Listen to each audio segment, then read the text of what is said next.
Better late than never, now shut up. Let me take you back to late 2023 before the first trailer came out. Leaks were going around about the new Empire, and one of them was Goji getting a new look, which was later revealed by this leaked image of the giant figure, where he seemed to be skinny and lanky, and he also had pinkish red to him. Oh, and the toys made his neck thick. Welcome back, gamers, to my review of the Playmates GXK 6-inch line, where today we're going to take a look at the Evolved Gojis, as in the regular version, and the one that looks like the folder that I have. Anyways, enough stalling, let's get into it. While this evolved salamander may look different from his previous form, his articulation remains the same, but I'm going to show it anyways. Although due to the head sculpt, it doesn't look like his mouth opens as much. Heck, when I first got this figure, his mouth could barely open. But over time, it opened a lot more since I kept the heat ray piece in there, which we'll get to it. And of course, as I said in my short speech, his neck is nice and thick. Guessing that's where all that meat in his thighs went during his evolution. But overall, it isn't that bad when you look at him more. But that's just me thinking that, although his eyes look weird. It's like you see in the horrors of the composite Godzilla community. Speaking of painting, it's fine. I would say my least favorite part is the blending between the translucent spines and the pink on his neck and tail. The blending is pretty much just non-existent. It just goes from pink to a pinkish red, then back to pink. And it's just like... But you might be asking, what about the rest of him? Well...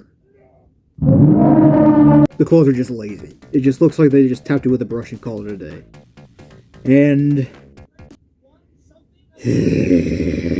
okay, honestly, I can forgive the painting on the tail and even the claws, because they're at least painted, but this is just lazy. Like, how could you miss something like that? And it doesn't make sense, since they painted the spikes on the Battle Roar figure, in which they're smaller than this figure, and that figure is 7 inches tall. Oh well, at least his toes look alright. And tasty. Now for the head.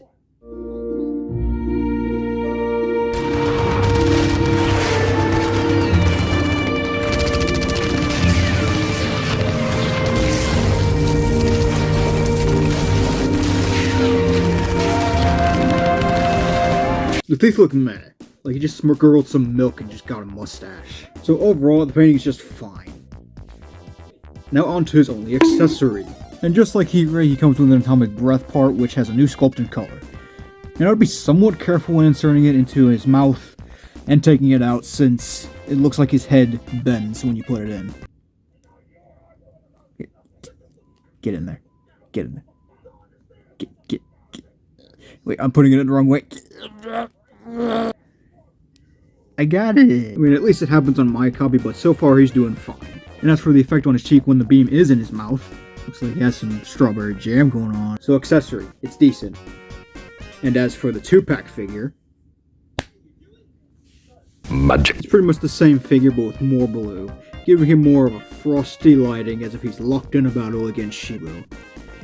But in my opinion, I'm not the biggest fan of the blues. It still looks good, don't get me wrong, but it's just that it feels like it only would look good if Shimu shooting her frostbite blast at him. But again, this is my opinion, it doesn't affect the figure entirely. But other than that, the rest of the figure is pretty much the same in terms of the sculpting, the accessory, the painting on the spines, so really nothing to say. Other than the fact that he looks like a folder that I have. See? Now time for some size comparisons. Here he is next to the GBK Mecha Godzilla, my previous video, the Godzilla with Heat Ray, water bottle, and Jenga. Overall, I think he's decent enough. He has some flaws that keep him from being perfect, but he does get the job done in most parts. I'll give them both a 3 out of 5. Now tune in next time where we cover Monkey.